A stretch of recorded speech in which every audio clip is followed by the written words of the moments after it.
Cinema, the Magic Vehicle, a comprehensive guide. Journey 1, 1913 to 1950. Today we've got a really interesting source for you. It's a guide to classical cinema, the Magic Vehicle. We're going straight into film history. Yeah, it's a great book. It covers films from, 1913 right up to 1981. Mm-hmm. And it's not just a list. It really tries to get you away from, all the modern remakes and back to the originals. Right, and that's exactly our mission today. We want to look at one of the absolute foundations of the epic film, try and understand the historical stuff, the social context that really shaped early big-scale movies. And for that foundation, you basically have to start with Giovanni Pastrone's 1914 silent film, Cabiria. The source calls it the most famous early triumph of the cinema. Cabiria. Okay. So it's immediately set up as this grand spectacle, right? The peak of the Italian historical epic. If we're talking scale entering movies, this is the one. It really is. It's important to remember this whole Italian historical epic thing. It sort of blew up and peaked really fast just in those few years before World War I. And Cabiria was, the crowning achievement. Okay, so let's talk about that scale, because that seems key to why it was such a triumph. The source says it was 4,500 meters long. That sounds technical. What did that actually mean for someone in 1914? It meant it was incredibly long, like over 3 hours long. It was really the first costume blockbuster attempted on anything like that scale. Think about it. Audiences just hadn't sat through a single movie that long with that much stuff happening on screen. And this kicked off a whole genre, didn't it? The peplum? Exactly. The peplum film. It's named after the robe women wore in ancient Greece, the peplus. It's a great name because it points to how the genre was obsessed with historical looks, even if the history itself was a bit, arbitrary. So why Italy? What was going on there right before the Great War that made them want to recreate ancient Rome on this, frankly, massive scale? This seems to tie into those political points the source makes. Yeah, and that's where it gets really interesting. This wasn't just like escapism. It was deeply tied into culture and nationalism. Italy hadn't been unified all that long, relatively speaking. And in the early 1910s, there was this huge push, politically and socially, to build a modern Italian identity. And what better way than reminding everyone, including themselves, of Rome's ancient power and glory? That's pretty much it. These films, Cabiria especially, were tapping right into that pre-war patriotic feeling. They were asserting Italy's cultural legacy, competing on the world stage.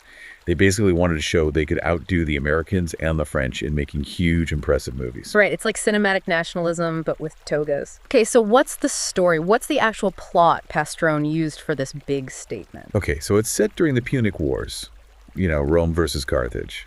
The main story follows this young Roman girl, Cabiria. She gets kidnapped by Carthaginian pirates. Her journey involves her slave, Maasist, who's this super strong, loyal guy, kind of like Hercules. He actually became a huge recurring character in later films. Oh, interesting. Yeah.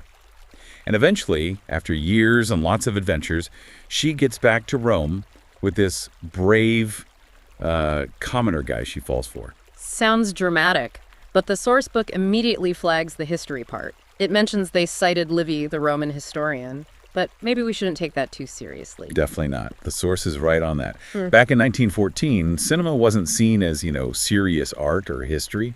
Nobody was calling up professors. Pastrone cared about the spectacle, the effect. It's basically an adventure story wrapped up in ancient costumes to look impressive. So historical accuracy wasn't the point. It was all about the visual impact. That's the peplum genre in a nutshell, yeah. Yeah. Getting that final impressive look on screen was way more important than checking facts about the Punic Wars. Okay, so if the story itself was a bit loose with the facts, the success must have come down to the visuals. Let's get into the techniques that made Cabiria such a big deal. Oh, the visuals were unlike anything seen before in 1914. Pastrone, he used the pseudonym Piero Fosco. He really gave Roman history this, artistic weight just through sheer size. We're talking enormous sets. He had reconstructions built of palaces, the Temple of Baal, supposedly how they looked 2,200 years earlier. And the source calls this the first such effort in cinema. That's huge. That's not just building a set. That's like major construction. It absolutely was. And it wasn't just the static sets. It was also how he handled the crowds. The source mentions the skillful direction of vast crowds of extras, getting hundreds, maybe thousands of people moving convincingly on camera. That was basically a new skill Pastrone was figuring out.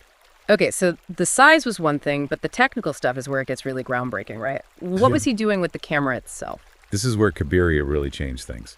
He brought in two major technical leaps that changed how films were made. The big one, the one we still see everywhere, was the dolly-mounted camera tracking shot. The tracking shot. So the camera actually moves with the action or through the scene. We take it for granted now, but why was that so revolutionary then?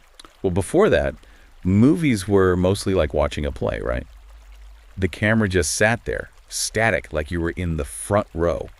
The dolly shot suddenly gave the film movement, energy. It let the director pull the audience into the scene, move through the space.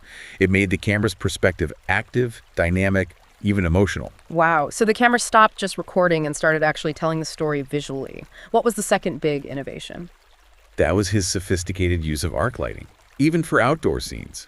Normally, outside scenes just use sunlight, which you can't control. Arc lighting let Pastrone shape the light, create dramatic shadows and highlights, even on those massive outdoor sets. It made the spectacle look even more, well, sculpted and impressive.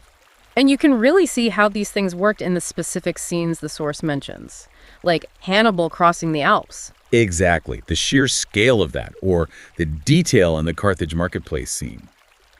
And that ritual sacrifice to Baal, apparently incredibly overwhelming. All made possible by this new camera movement and controlled lighting. Oh, and the special effects. Archimedes supposedly using lenses to burn the enemy fleet with sun rays that had to look convincing too. So technically, visually, Pastrone was ahead of his time, laying down the tools for modern filmmaking.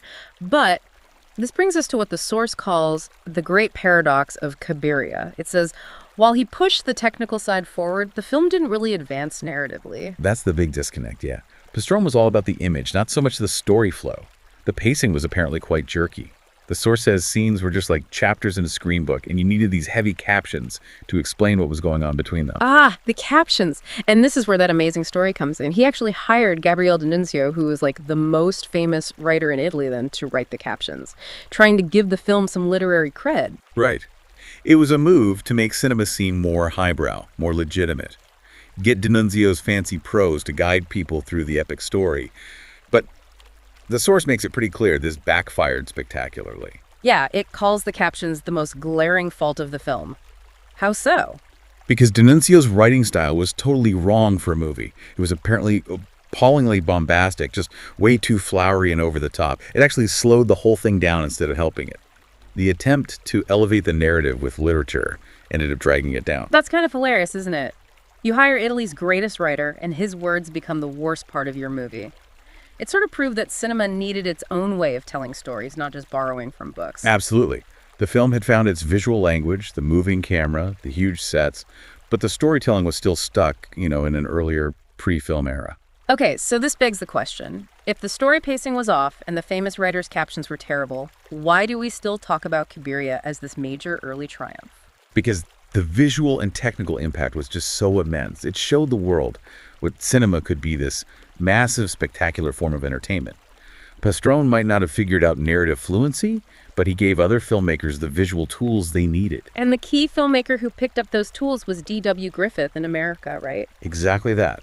The source specifically says Cabiria was a major source of inspiration for his Intolerance.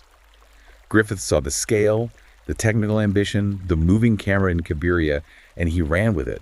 He took those elements and combined them with much more complex storytelling. And Intolerance became this huge multi-story epic that really helped define the feature film as we know it. So this Italian film from 1914, born out of nationalism and technical wizardry, essentially taught Hollywood how to do spectacle. It showed them the potential. It proved the camera could move, that people would sit for hours watching something huge and visually stunning, and that you could shape emotion with sets and lighting. It was like a vital step forward. It broke through a barrier. So for you listening, the big takeaway here is that Cabiria is just fundamental. It's one of those necessary steps in cinema history.